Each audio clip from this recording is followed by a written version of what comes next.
The goal of the Climate Collaboratorium project is to harness the collective intelligence of thousands of people all over the world to come up with plans for what we humans can do about global climate change.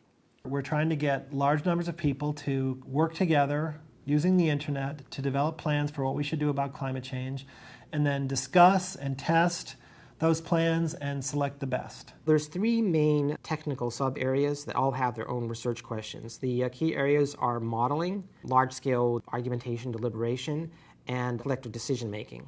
We don't think this modeling should just be models done by experts in ivory towers, but there should be models that are open and available to anyone to look at, to change, to experiment with. Not only can they run models, but then they can argue and debate about climate change. And they use models to support their debates, so it's not empty argumentation. Obviously, things like web forums and Wikipedia are fantastic for sharing information, but when you're dealing with complex and particularly controversial topics, then existing tools create essentially a whole lot of noise in addition to a certain degree of very valuable signal.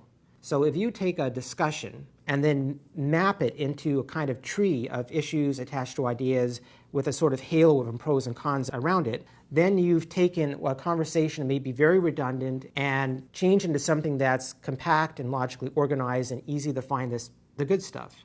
The third component is collective decision-making.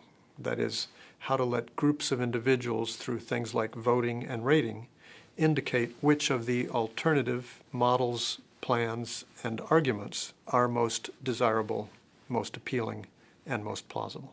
We've had several people tell us that they think something like this would be very helpful in the healthcare debate, or in solving problems of education, or global hunger. So I think that when you bring together lots of people, have them all contributing, you can do really interesting, remarkable things.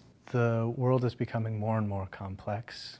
We can't manage all this complexity using traditional top-down structures. The smartest person is not going to figure this all out.